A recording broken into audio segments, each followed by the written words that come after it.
what are some pieces of advice you can give to brands who are maybe trying to start, maybe a YouTube channel or Instagram account, or trying to just get influencers, on the roster, but how can brands really grow their organic presence? The way Instagram was, I don't know, people could kind of fake stuff and they could just post it and whatever. Nowadays, people see through that very easily. And so it's really leaning into authenticity. It's here's the thing, we use our apps every single day. And so it's it's almost not marketing. It's just, hey guys, here's our life. Here's what we do. Come on this journey with us. Here's how we use it. Here's how we set things up. You guys can sort of join with us and all that. And it's authenticity. Welcome back to another episode of Chew on This. Today we have the founder and CEO of RP Strength. And he came down here all the way from Charlotte, and I'm excited because we don't get to sometimes talk about brands and companies in our category because we're in the health and wellness space as well with Obvi. And I'm super excited to talk about what you've been building, especially being something that is a little bit like recession proof in a way, being in the digital forefront. It's really exciting to break this down. So first of all, Nick, for the few people who may not know you in our viewer base, can you give them a little bit of your background, a little bit about what RP Strength is about, and a little bit about what you're building?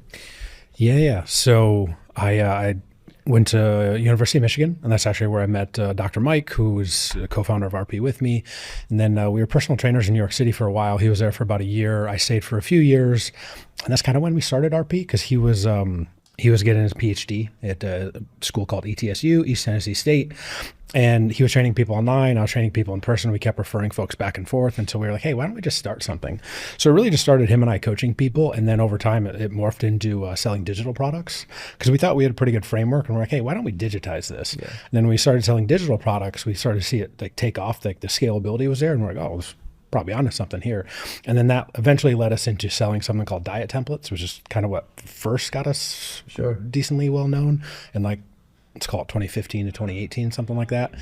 And then the whole time we knew we wanted to turn it into apps eventually, but it's a long process. It costs a lot of money. So that was basically the seed money to start building our apps. And then we started launching our apps in 2019. So that's really what we do. And I would say we're catered more towards people that take fitness pretty seriously. Like if you're brand new, never picked up a weight before, you're probably not going to do well with RP. But if you really kind of want to take yourself to the next level. And so now we've sort of centered everything that we do around hypertrophy training. So, Dr. Mike, he's my co-founder. He's the face of our RP YouTube channel, which is blown up here the last couple of years. And he's kind of maybe the leading expert in the world when it comes to hypertrophy training. So that's kind of where we're at now. Wow. It's really cool. So thanks for taking us through that journey. I think one piece that's really, really kind of a curiosity thing right off the bat when it comes to digital product, right? I feel like, and then maybe I'm talking about myself as a consumer, but maybe I maybe don't even fit the criteria. But I feel like when it comes to digital products, people sometimes get bored. People sometimes kind of forget I don't want to go back on my iPad or open this app, and they're looking for excitement. I think it's been the rise of the Soul Cycles, the berries, and all those things too, because people love excitement. I'd love to understand, you guys probably have content nailed down so well to keep things exciting. Give me a little bit of breakdown into content processing for you. Ooh, content. So Dr. Mike is really kind of if we want to give him a title at RP, he would be CCO, Chief Content Officer. It's, kind of a made up title, but that's really what he does. And I say this all the time. He just has the gift of the gab, and he's just very skilled because he's super smart. So he can take complex ideas and break them down into very simple to understand formats. And on top of that, he's just funny. Yeah. And, when we first started RP, I kind of told him hey man, because I know his personality. I've been around him since 2007 when I first met him. So I've known him almost 20 years. And I was like, man, why don't you just scale back a little bit? Don't let the full Dr. Mike out. And then over time, what we realized was that people actually like that. And that's part of the appeal, right? And so I think there's been a shift on social media, the last couple of years where it's sort of the individual over like the brand itself. And so we've kind of leaned into that a little bit more with him. And so like that's a big part of our content because it is educational. We always want to give away tons of free value to people. That's what our YouTube channel is. Like any fitness topic, you can go on there. There's probably a video for it that, you know, can explain things. But at the same time, so we provide the education along with entertainment. And so you watch the videos, and I mean, I still watch them to this day, almost every single one. I can't help but laugh. Like I'm because that's the skill that he has. And so it sort of combines. It's not, you know, you picture, because he was a professor, and you picture you're sitting in a class, it's kind of boring, it's kind of, you know, dry, it's basically falling asleep. So he's always had that skill, but then you combine it with putting him on video, reaching, you know, hundreds of thousands, millions of people. You know, people just love it because it's like self-deprecating humor, it's jokes, it's fun, and that's really what we've leaned into in terms of the content piece. That's really cool. Love that. I mean, it sounds like obviously building credibility for your guys is, you know, yourself, the brand. Each of you probably has kind of the trainers that people would be coming to and trusting, right? If you can kind of build that audience and build that trust factor, it makes selling a little bit easier, right? But even during that sales process, you can be witty, you could be funny, you can have the results yourself, right? And tell you, you know what, I'll do for you what I've done for myself. But at the end of the day, it's all about social proof, right? Actually seeing, well, is this actually going to work for me, right? Is this something that I'm going to invest my time and money into? What are others talking about, right? What are the reviews here? So I'm very curious, you know, how important is social proof to you guys, and what are some of the forms that you guys are utilizing to leverage this? Social proof is huge.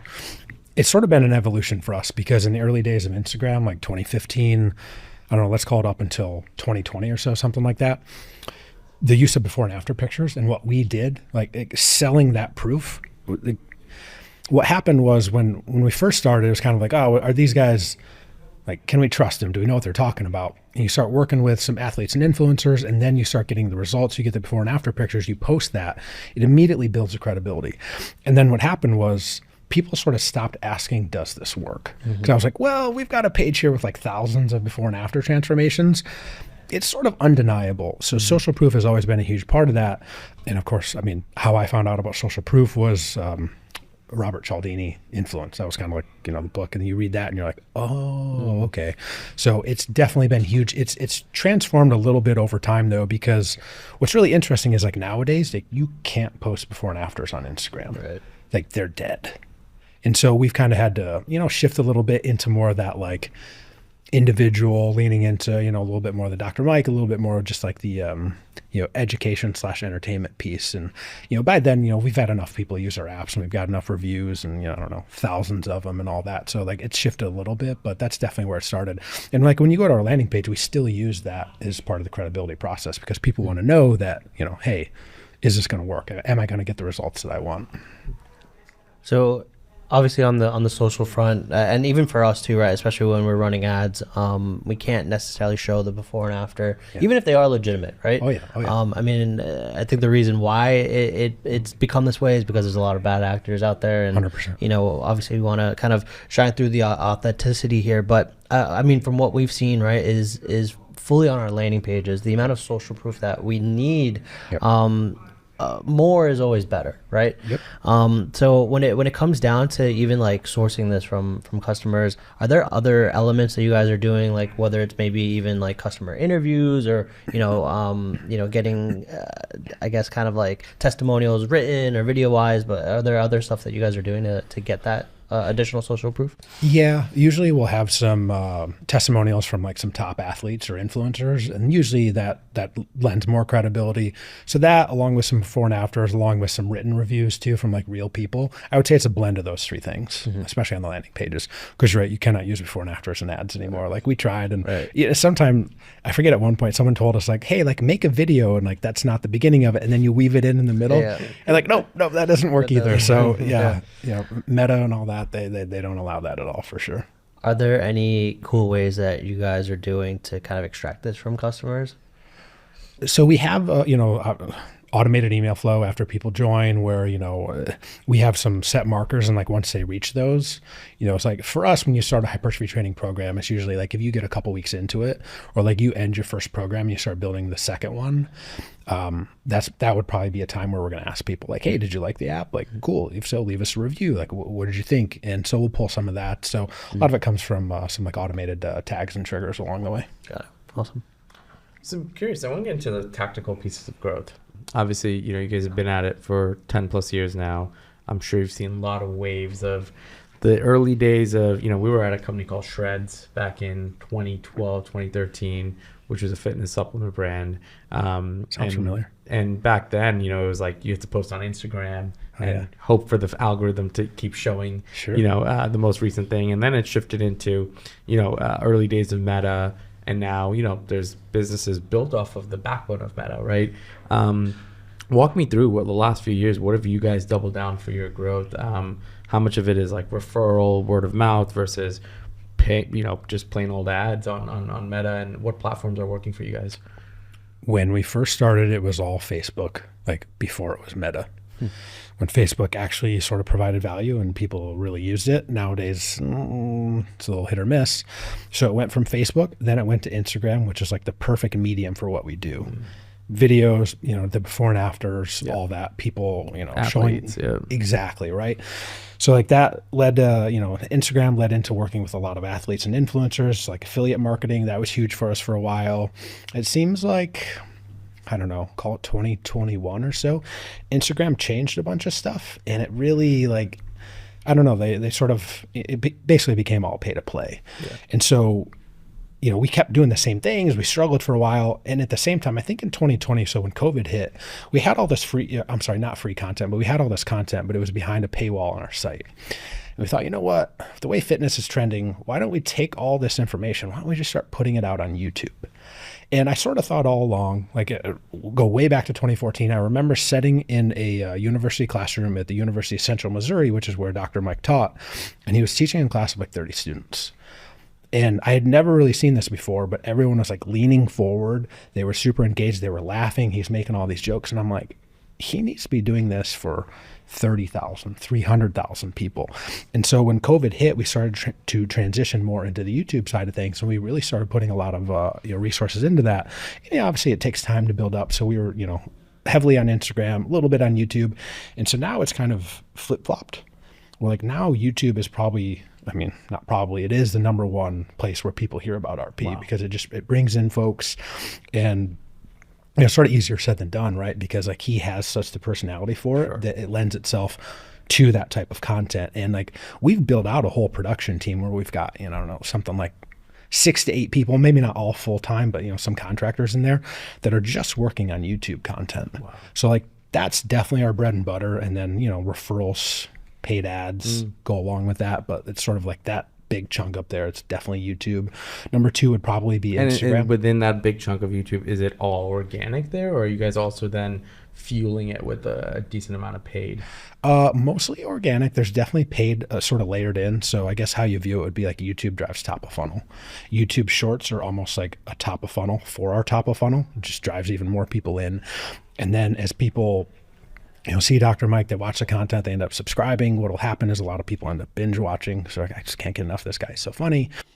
And then we'll sort of use paid ads to kind of like retarget, come back and more like middle and bottom of funnel, something like that. It's probably maybe the best way to describe it. Really cool.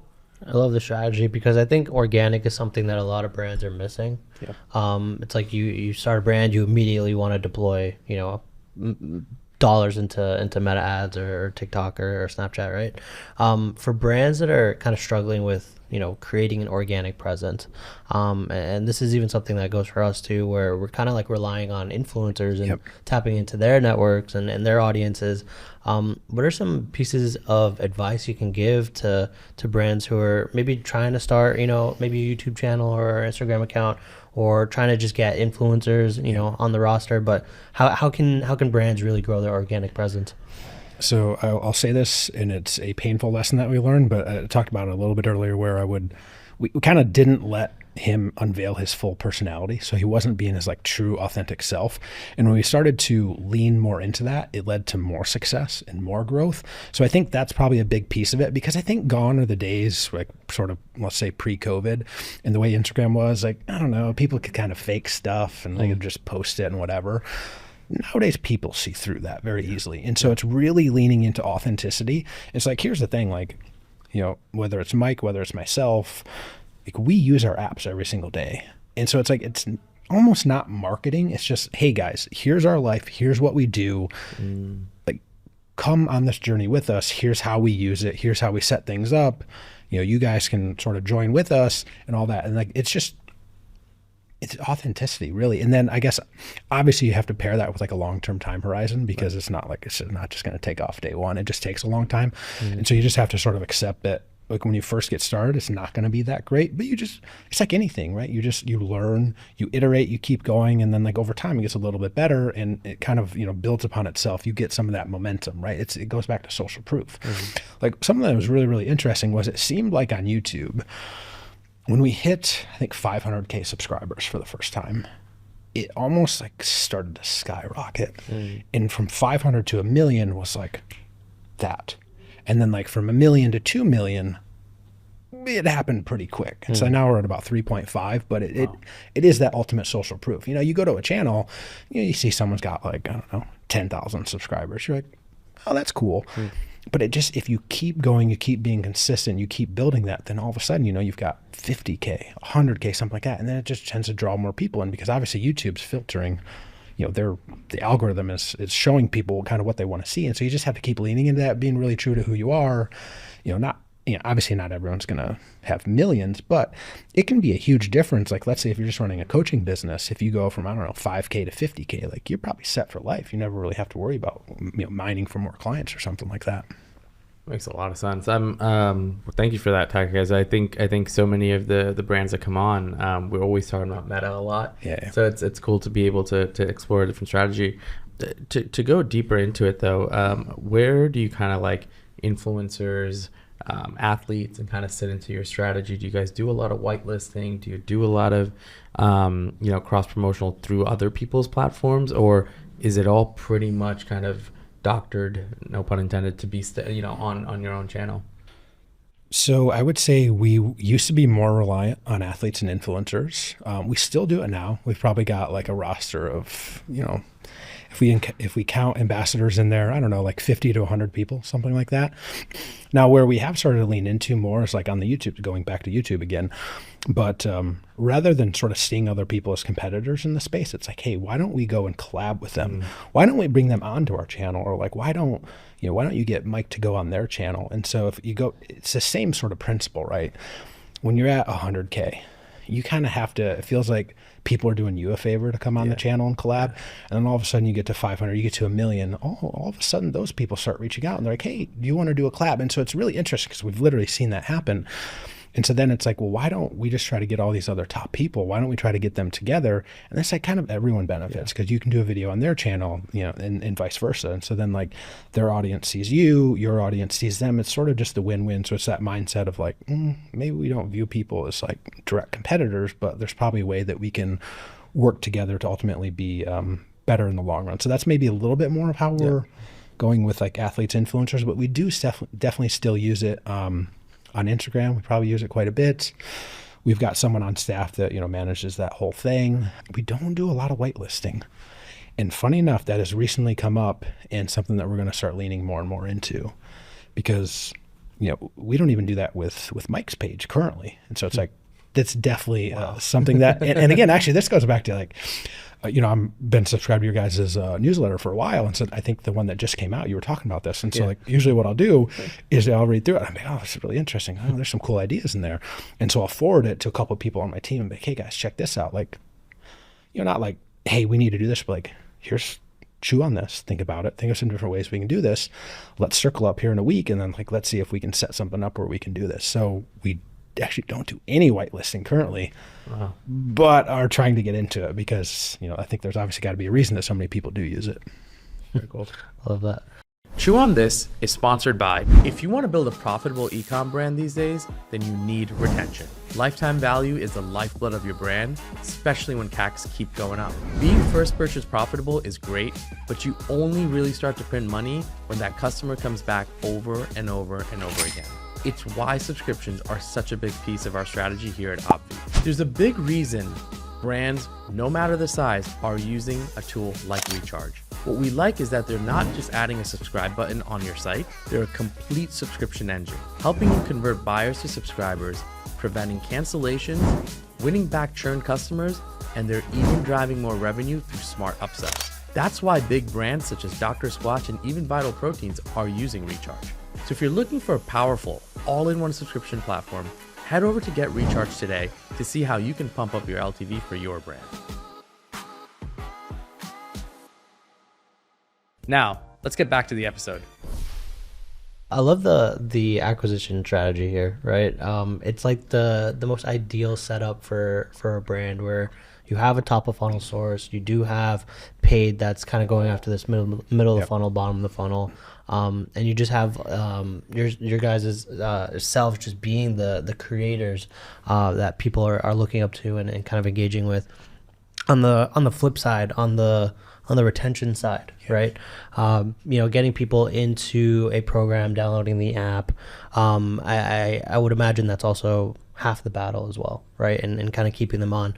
Any tactics or any strategies there in terms of, is the content different? Is the content strategy different for what's on the app versus, how you're getting people into your funnel? I guess just talk through, a little bit how you're kind of keeping people on the app. Yeah. One, I think we can do a lot better job of that. I would say there's not a huge difference currently. So it's probably a big area of opportunity. I think part of it goes back to, we really set out a couple years ago. We were like, you know what, we want to lean more into who we really are. It's more of like the kind of the bodybuilding hypertrophy style training.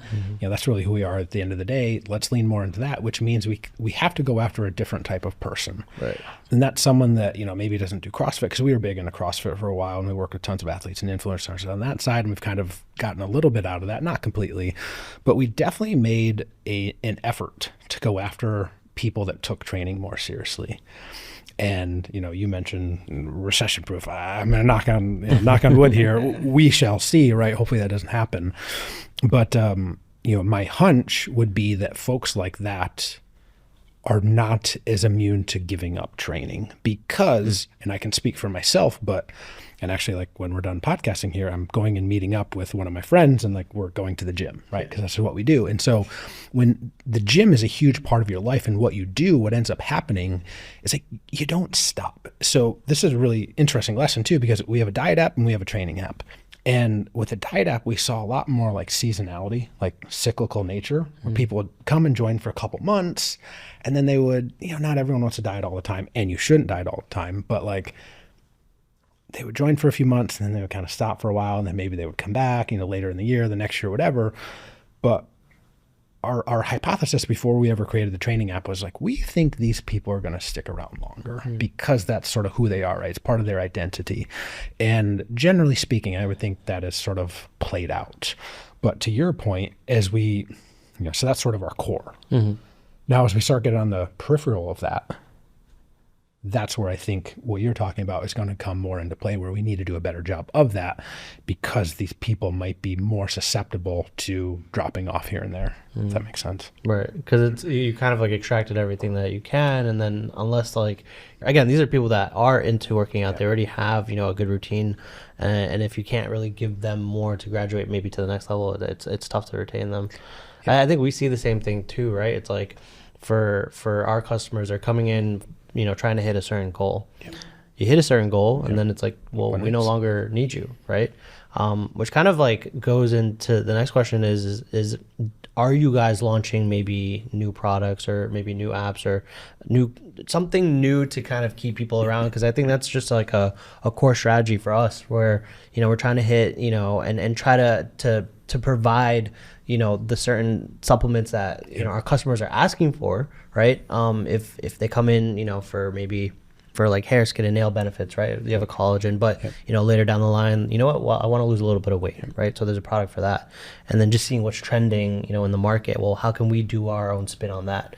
I mean, product development for us means coming out with, new supplements, but what does that look like for you guys?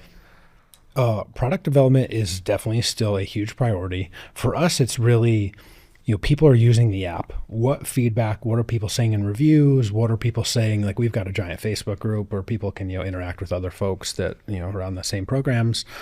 What are people saying? What are the features that people are asking for? And does that fit our hypothesis of what our product roadmap is? If it lines up perfectly, great, then we know we're on the right track. If not, well, okay, let's go back to the drawing board. Do we need to move something above something else?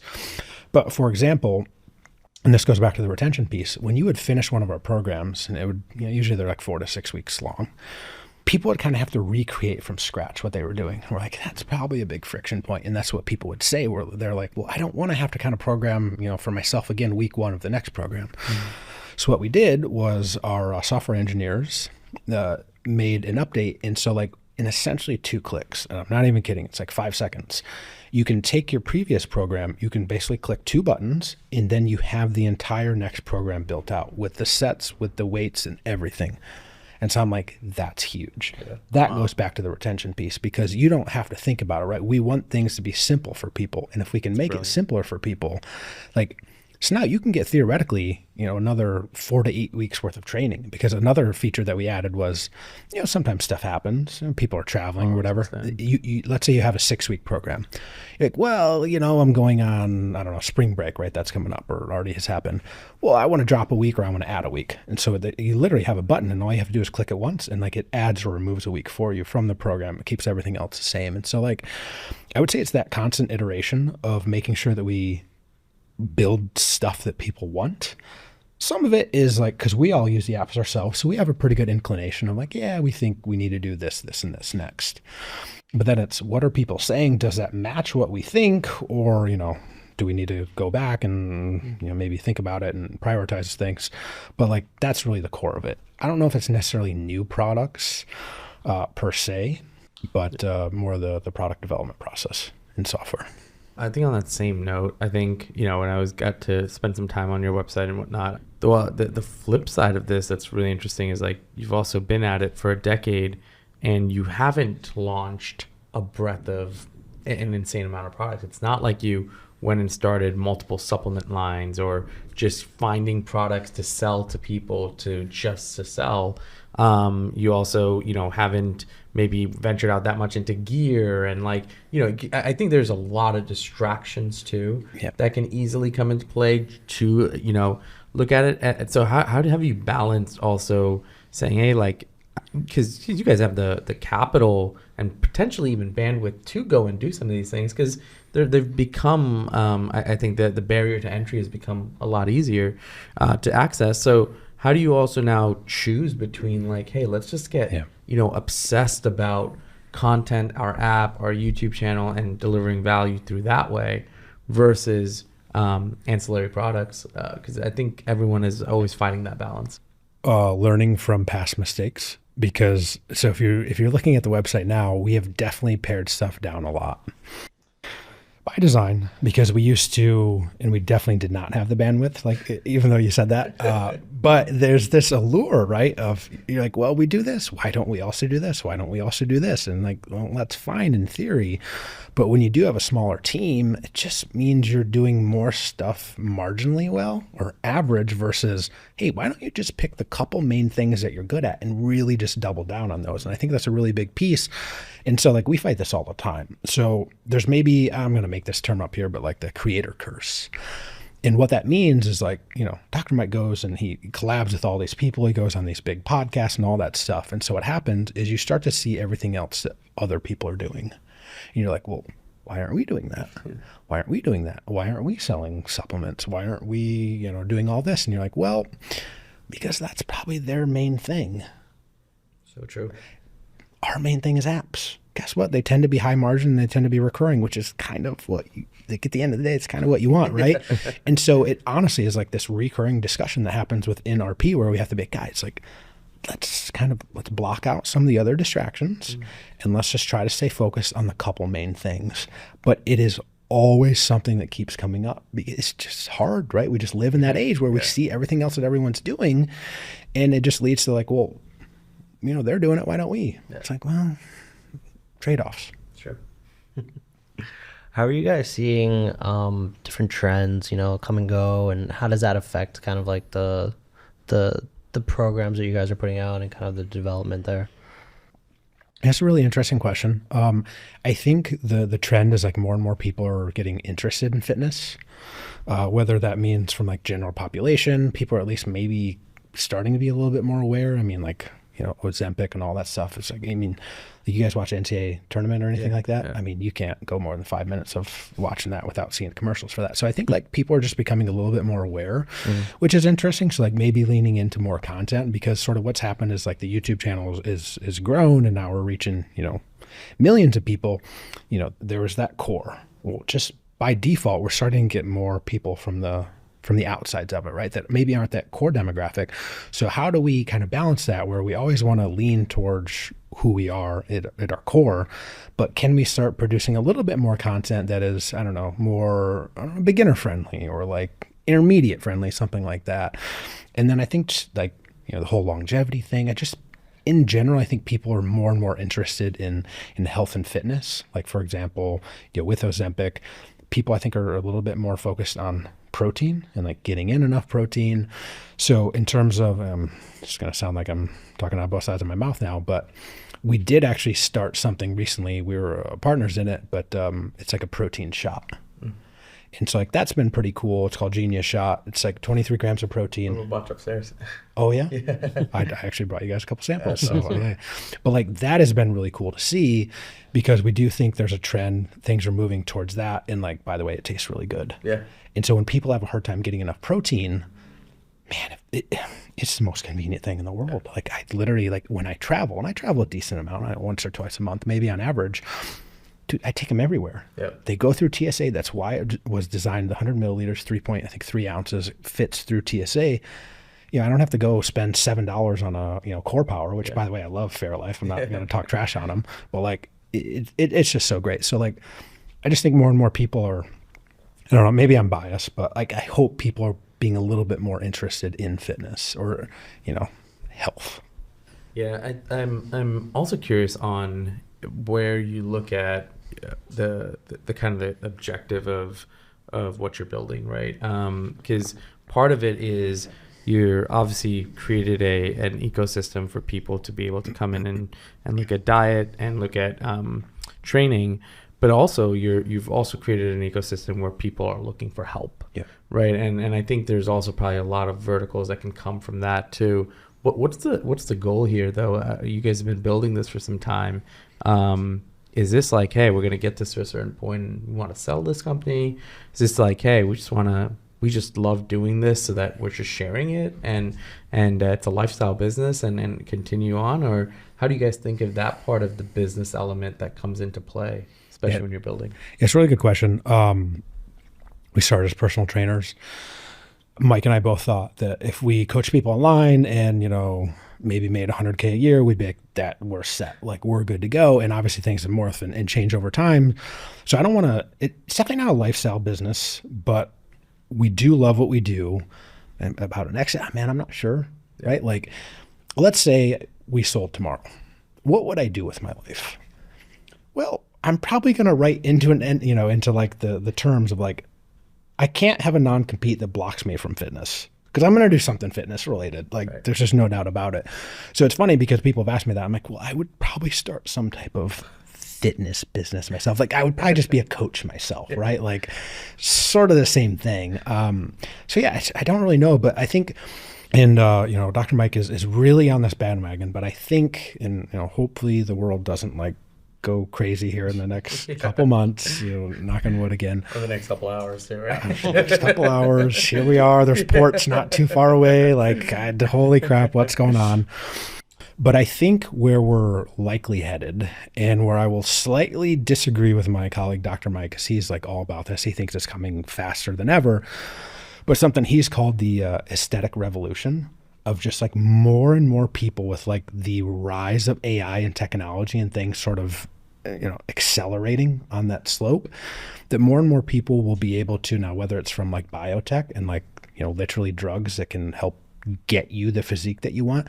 It just seems that more and more people will be able to get the physique that they really want. And whether that's 5 years, whether it's 10, whether that's 15, I'm not really sure. I'd probably lean towards the latter, 10, 15 years. But, that's really our goal currently, because with what we have now, and that's been hugely helped by some of these, current GLP-1 drugs, and, they keep coming up with more and more, is like our goal is really just to help people get into the best shape possible that they wanted to, and using stuff that worked. So they're not being tricked, they're not being duped, they're not wasting money on stuff.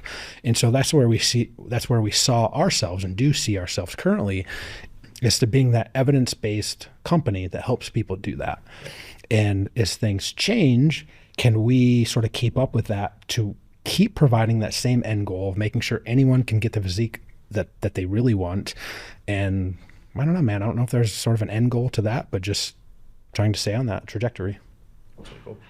How about opening it up to kind of like the different target personas, right? Because it sounds like you guys are going after the already in market, already in the gym for the most part. Is there a phase in the business where you kind of open it up to, I'm ready to get back in the gym, right? But like, I don't know where to start, that kind of mentality, right? So like, does that open it up for you guys? Does that provide the next level of growth for you guys? So that's really interesting, because I feel like we tried that before. So we had our diet app, and we thought that, hey, why don't we get more into like the general population?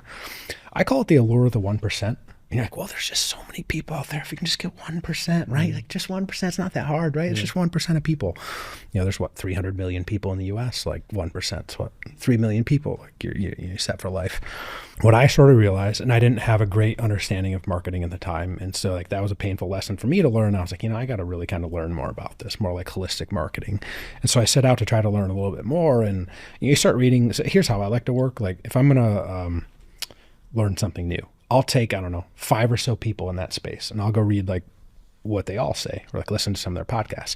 I'm like, okay, they're all saying these 3 things. Now they're going to say some different stuff, right? But these are the key 3 things that everyone's saying. Cool, I'm going to start here.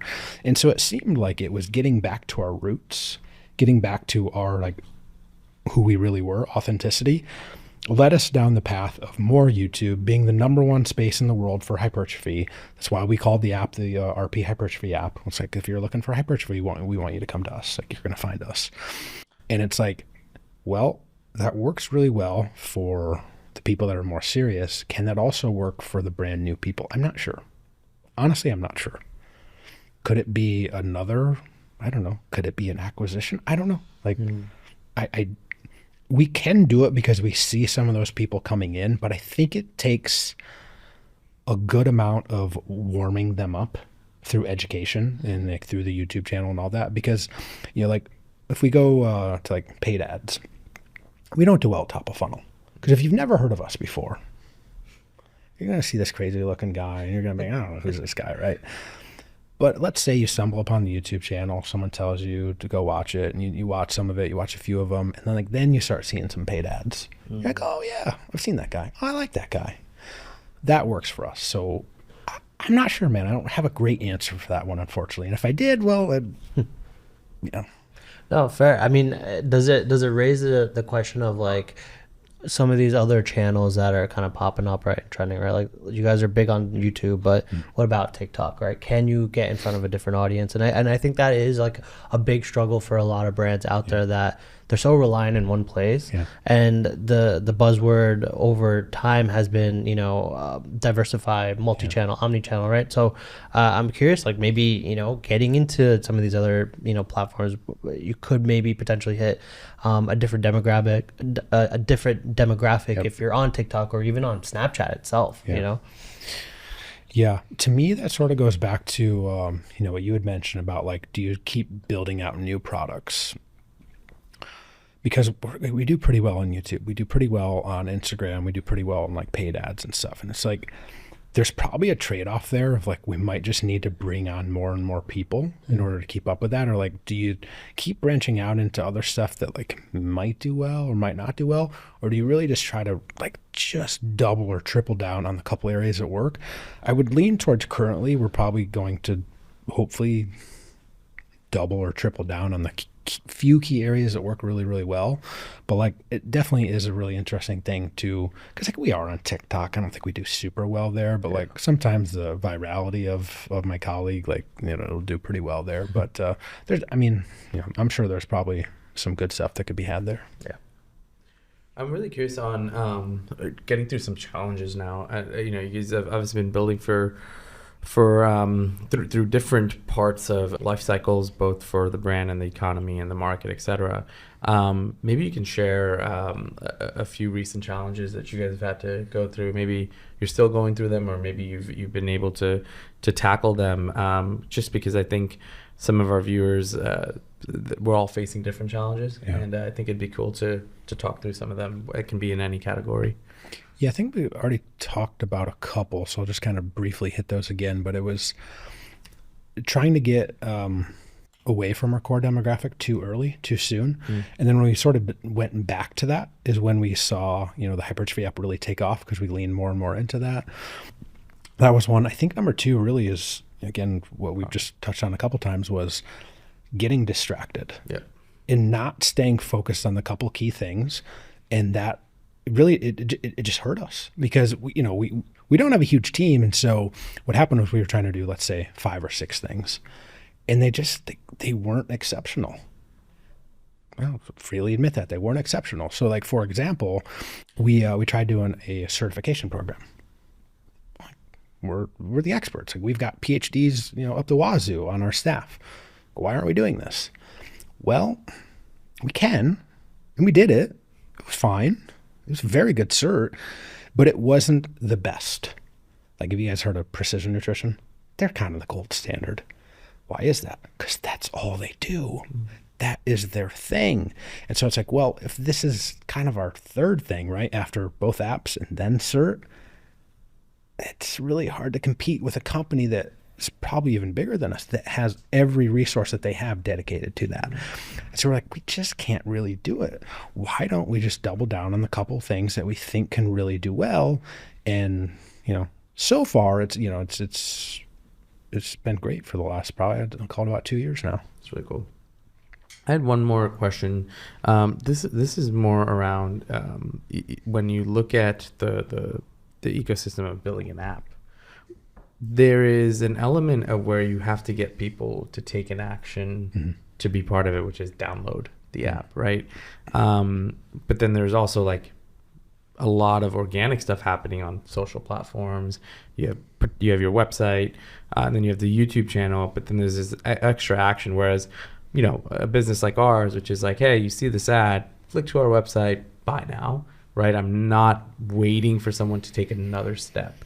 I'd love to just hear your thoughts on, like, I don't know if there was a challenge or not, but maybe just how did you get through making sure that there was a high effectiveness, a high effective rate of like people getting to seeing something and saying, I'll take this extra step, which for some people is just inconvenient. Like, I'll see sometimes I'll see an app too, and I'm like, this looks cool. Like, I kind of want this. I just don't want to download anything right now. Yep. And then once you download it, it takes a little bit while to get started. There's a little bit of onboarding flow and all that. I totally hear you on all that. I'd say there's a couple things that we did. We actually, we used to have a free trial. We got rid of it.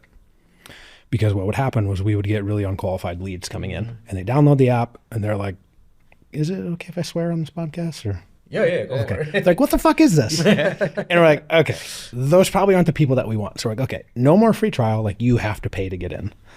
And we actually raised our rates a little bit because we thought, what's the cost? So our Hypertrophy app is $35 a month. Okay. Our diet app is $19.99 a month. Now, obviously, you get lower rates if you sign up for, you know, the annual or even like 6 months, and then you get extra stuff with those, right? Because we're trying to, you know, incentivize that to build LTV. So we did those two things, and we're like, man, not really sure if this is going to work or not, but it seemed to have worked. And so what it does is it kind of like pre-qualifies people, almost like challenges people a little bit. Yeah. And then on the flip side of that, we also, because I was actually on your guys' site too, and I thought it was really cool. You guys have a 90-day money back guarantee. Yeah. Like, I think that's sweet. So we have a 30-day money back guarantee. So we're like, hey, like, we don't have a free trial, but there's a 30-day money back guarantee. Now, if you're someone that's dabbling in fitness and you sign up and you pay for a fitness app, but then you're like, I'm just not going to use it. Are you the type of person that's going to contact that company to get your money back? Like, there's probably got to be a little bit of like, shame. like, oh man, am I giving up on myself? So again, it was a dedicated effort to be that strategy of going after people that are a little bit more serious about it. It's a big part of their lifestyle. Charge a little bit more. Don't give them a free entry in, because then it's like, because here's what happens in fitness. You give people a free entry in, and because fitness just by default is hard, it's not easy. You can't just magically get results. A good amount of people are just going to fall off. And so like, that's why we try to change things around a little bit. But speaking to what you said, like if we start to get more of that, peripheral demographic and outside even more, does that still work? I'm not sure. One other just quick question on that note of the app piece is like, when it comes to marketing and looking at these different types of stats, like daily active users or monthly active users or how engaged people are and whatnot, how do you guys focus on that in terms of like, how did you guys have to learn and adapt to those key metrics, whereas the rest of the D2C world is talking about conversion rate this and time spent on site and this and that? Like, how do you guys kind of adapt to having to almost build your own KPIs and metrics too? It's a little complex when things go through the app stores. The data kind of sucks. You lose a lot of insight into that. So a lesson learned, right? A challenge was, man, it is really hard to kind of go back and kind of recreate the LTV from like this not so great data you're getting from like Apple or Google. So we actually made the Hypertrophy app a progressive web app. And so we did that, right, intentionally, because we thought, if you're a brand new app, let's say it's a game or something like that, you probably need the app store to get some visibility. But when we've already got a big audience, do we really need that? Do we really need to pay 30% to Apple? Maybe. Do we lose some people because of that? Absolutely. Is it enough? Are we losing more than 30%? Doubtful, right? And so we did some of that, and then because when people sign up through our website, we get a lot more visibility into some of the data, and so then we can start to model out those LTVs a lot better. We can look at probably the couple key KPIs that we use are so we look at like our churn. We have a custom in-house churn number. If I showed it to you guys, you'd be like, it doesn't mean anything to me. It's fine. Total users, just total people in the ecosystem, and then a separate one of active users. Yeah, because anytime you have, it's just like any gym, right? Like you're going to have some people that don't use it, which is unfortunate. But the real sort of North Star metric is the active one. Yeah. Because like, well, if we're getting people and they're not using it, that's not great, right? Like that's not how you get people coming back. That's not how you get people referring folks. So it's like that is the big one that we want to use. Those are probably the top three, I would say. That's really cool. I also just really loved your pricing model example too, because it reminded me of Equinox. And my wife recently signed up for Equinox. Their whole thing is like, we'll give you, I think it was like $100 off your first month. Yeah. But the only way you get it is when you sign up. It's $350. You have to go 8 days consistently in a row and check in on the app. Yeah. And then you get the $100 credit. Yeah. And I thought that's like, it makes so much sense, because they've probably found out that number 8 is the point of building a habit. Sure. And since then she's on three times a week, but it's like, I was like, that type of stuff is so much better, because you can still give the offer, but you can give that perceived value, but you can still make someone build into the habit formation that you need. Yeah. Yeah. No, I think in the gym world, in the fitness world, I think that probably makes a lot of sense, because it's sort of a challenge. Right. Like, well, if you're coming, you're paying that amount of money, like $100, probably not that is like going to move the needle that much, but it's sort of like, do you have the guts to do this? Yeah. Are you going to show up 8 days in a row? That's really interesting. 8 days in a row. All right. Yeah. That's cool. Well, that's interesting. Love that. a lot of great advice, right? In terms of kind of just doubling down on what you're good at, to understanding distribution and kind of like the channels where you need to be, and how to leverage that to acquire customers. For those who are, listening and watching, what's one thing you want them to kind of take back and implement in their business today? I would say if you're putting off like making your own content because you're like, like people aren't going to like this or it's not going to be great, I would say, again, I'm actually saying this to myself because like I don't do a great job with my own personal stuff because of these very same reasons that I'm saying, but like just do it, just get started. People are a lot more forgiving. They're not going to be as critical as you are. Like just get started, just get moving in that direction. Because I think like, what we said, there's a lot of pay to play, but if you use your personal brand as a way to build the business on the backside, it seems to be the way that things are trending on social media that I would say. And, obviously you got like the Paul brothers, like, all these YouTube, Mr. Beast, of course, like that's what they've done, right? They've sort of built that fame. And then on the backside of that, have a business that goes with it. So. Chew on that. If you want more from us, follow us on Twitter, follow us on Instagram, follow us on TikTok, and check out the website chewonthis.io.